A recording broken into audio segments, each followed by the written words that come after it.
Good morning વિદ્યાર્થી મિત્રો.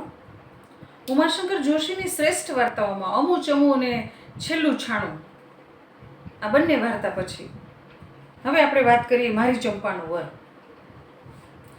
આ મારી ચંપાનો વર ઉમાશંકર જોશીની જ નહીં પણ ગુજરાતી ભાષાની એક વિશિષ્ટ વાર્તા છે.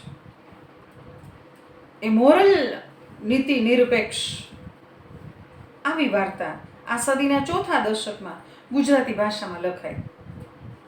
એની નોંધ લેવી ઘટે અને ગુજરાતી સાહિત્ય એની નોંધ લીધી છે. ખૂબી તો એ છે કે ક્યાંક સુરુચિનો ભંગ થતો નથી આખી વાર્તામાં. પણ મહત્વની વાત તો એ છે, પણ એ વાત મહત્વની નથી બનતી કે રુચિનો ભંગ નથી થતો.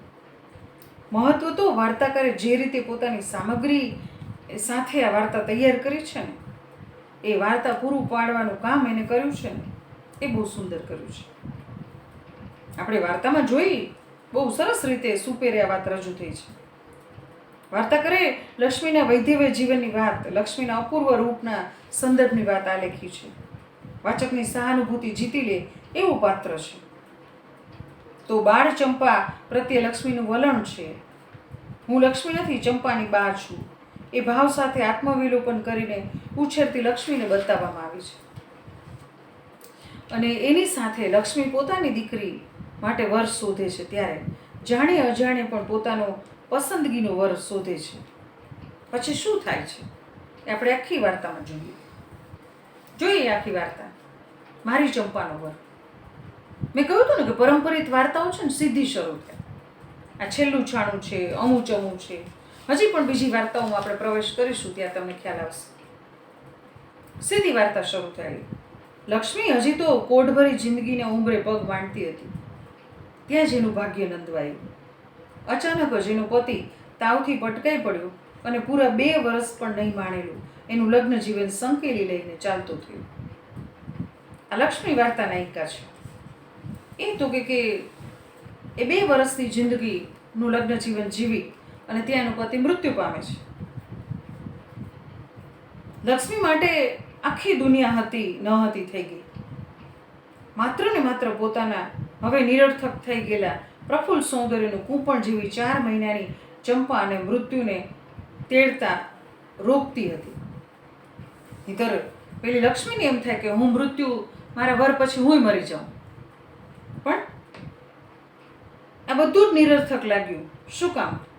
પેલી પ્રફુલ્લ સૌંદર્યની કડી કૂંપણ જેવી 4 મહિનાની છોકરી ચંપા એને રોકી રાખે છે કે તારે મરવું નથી. એનું વાલ, એનું લાગણી રોકે છે. નહીં તો લક્ષ્મીને એમ થાય છે હું મરી જાઉં મારા વર પાછળ.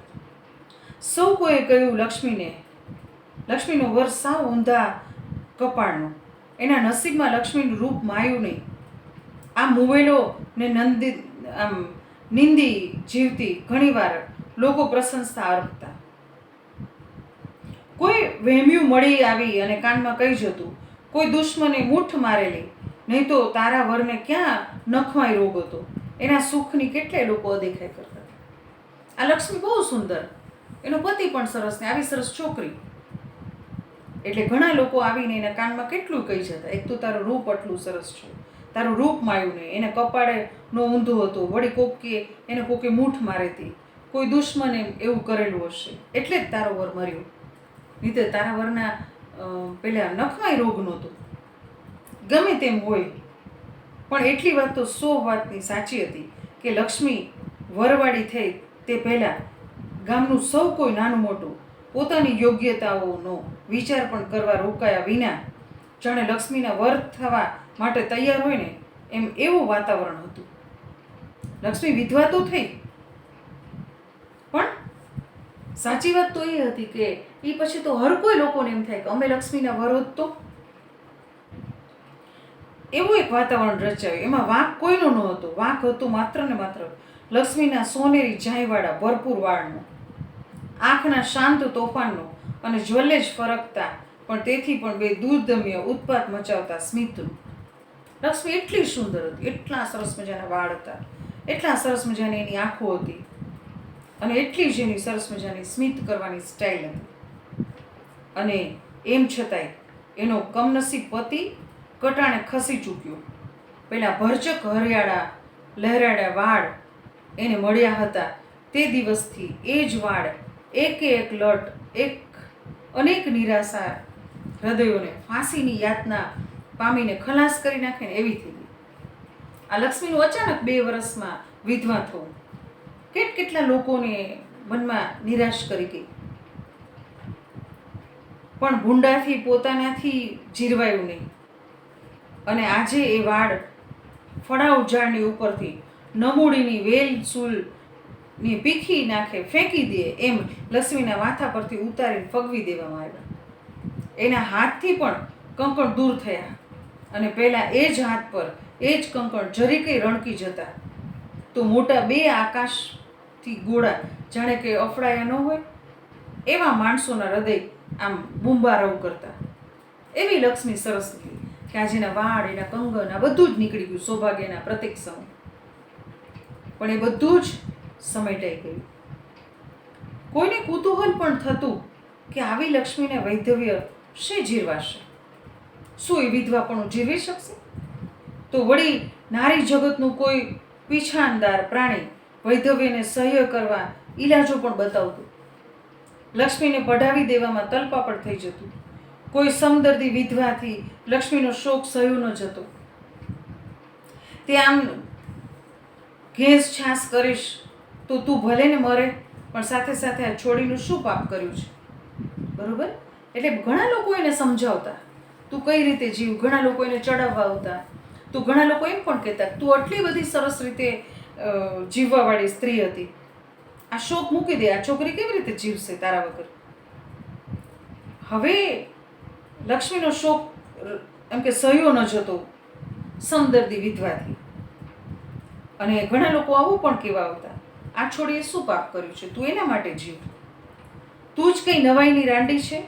બાય માણસ છીએ તો નસીબે રાંડપણ પણ આવે. ઘણા લોકો એમ સમજાવી જતા. સાચવી લેતા આવડવું જોઈએ બા. પેલી ચતુર 13 વર્ષની રાંડેલી તે જુઓ ને આપણી આંખો તળીએ 30 વર્ષની થઈ.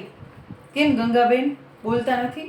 તમારી બહેનની છોડી ને કાશીબેન તમારા જેઠના દીકરાની વહુ ક્યાં રાંડી તે કોઈ જાણે છે?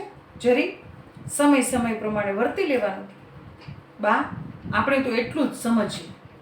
આવનાર સ્ત્રીઓ બધી આવી હોય ને વાત કરતી હોય કે જો ભાઈ ફલાણાની છોકરી ફલાણાની વહુ આ બધાય રાંડ્યા છે. ક્યાં કોઈની ખબર પડી?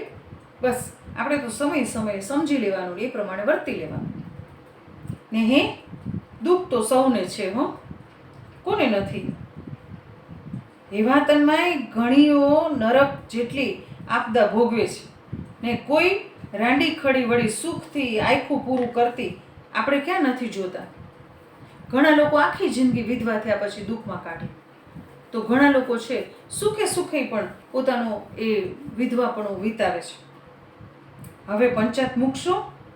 રાંડેલાની ને માંડેલાની આખી દુનિયાની વાત લઈને આવ્યા છો. બિચારી રડાવીને અધમુઈ કરી નાખ્યું. કોઈક ગામનું ડાયું માણસ હોય ને એ તો કે આવી રીતે સલાહ આપે. બોલનાર તો કોણ છે તે જરી ઘૂમટો ઊંચો કરીને લક્ષ્મીએ પોતે પણ જોઈ લીધું. સારું થયું સૌને ચૂપ કરાવ્યા. કારણ કે વારા પરથી વારા બધાય આવીને આ દુખણા રોઈ જાય. એટલે લક્ષ્મીને થયું કે આવું કોણ જબરું નીકળું, મારું ઉપરાણું લેવાવાળું. વારું બાપ આ છોડી પર દયા રાખજો ને બહુ રોઈશમાં હો. સુખ ઓછું આખી જિંદગી હોય છે. કંઈ કામકાજ હોય તો 2 લખ બોલાવજે, મારા કિશોરને મોકલીશ. હવે જાઓ છો તમે કામકાજવાળા કહીને પેલી બહાદુરબાઈ વળી સૌને ધમકાવીને કાઢ્યા. અને પછી એ સૌ તો શું રોયા હતા. એવી તો કે રામી લક્ષ્મીને ખભે ડોક નાખી ધ્રુસકે રોઈ. એથી કદાચ એને પોતાના પર નવાઈ લાગી હશે. થોડી વારે છાની રહી અને તેણે લક્ષ્મીનો ઘૂંટો પોતાના હાથે વડો કર્યો એટલે કે આઘો કર્યો અને 2 હાથેળીથી વચ્ચે એના મોઢાને પકડી એની સામું એકી ટસે તાકી રહી. મૂંઝાઈને લક્ષ્મી બોલી, સૌને તમે ધમકાવીને છાના કર્યા ને પોતે કેમ આટલું બધું રોતા આવશો? આ રામી આવી હતી એને બધાને કાઢી મૂક્યા અને કહે છે બધાને તમે કાઢ્યા, સારું થયું, તો તમે શું કામ રોયા? તું ન જાણે લક્ષ્મી, પેલી રામી કહે છે. કહીને રામી કાપતા પાપણે લક્ષ્મી સામું જોયું, અને એ પોતે 30 અંદરની પીઠ વિધવા હતી. એને તો બાળક પણ નહોતું, એનો વર બાળ દશામાં જ ગુજરી ગયું હતું. એવી આ રામી સ્ત્રી હતી. શું જુઓ છો? અને પછી સહેજ ઉમળકાથી લક્ષ્મી ઉમેર્યું, આટલા અચંબાથી તો એમણે પણ મારી સામે નહોતું જોયું. એટલું રામીને કહે છે, તમે મારી સામે શું જુઓ છો? અને એટલું બોલતા તો રામી હથેળીથી નીચે લક્ષ્મીના ચહેરાના સ્નાયુઓ ઓગળતા હોય ને એમ હલવા લાગ્યા. હાથ લઈને રામી બોલી, એટલે તો કહું છું રડમાં લક્ષ્મી. આપણે જો હું સાવ રોવા મંડી પડીશ હો.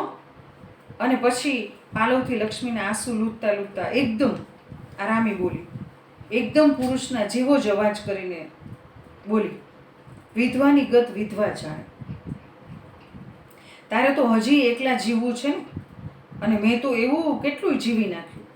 ગભરાઈશની જરી ગઈ અને જરીક પાછા હટીને એની સામું તાકીને કહેવા લાગી, હું તો એ જ જોઈ રહી છું કે શું રૂપ છે. માથેથી વાળ તો ગયા, તોય એને એ હાથ ચાડુડા સરખા થઈ ગયા છે, તોય રજ પણ ખામી ન પડે. કાંઈ નહીં લક્ષ્મી, રડીએ શું વળવાનું છે? લગીરે ગભરાઈશ નહીં. તારો ધણી ફૂટ્યા કપાળનો હશે, તે કાળનો કોળિયો થઈ ગયો, પણ તું તો નથી ને. એ ખરાબ નસીબનું હતું, તું તો નથી ને. ત્યાંની નાની ચંપા ઘોડિયામાં જરીક અમડાઈને પડખું ફેરવ્યું. પેલી નાની છોકરીએ એનાથી બંનેનું ધ્યાન જરીક એ તરફ ગયું. લોકોની નિંદા, લોકો કોળી કોણ, આપણે ને આપણે જ ઘર, ઘેર ઘેર માટીના ચૂલા. લક્ષ્મી, તને બધુંય સૌને પીઠે પીઠે ધીરે ધીરે સમજાઈ જશે. આ બધા જ તને સમજાશે. એટલે તું ધ્યાન રાખ અને શાંતિથી જીવ. પછી લક્ષ્મીને બધા શું કહેશે એ હવે પછીના પીરિયડમાં જોઈશું. ત્યાં સુધી નમસ્કાર.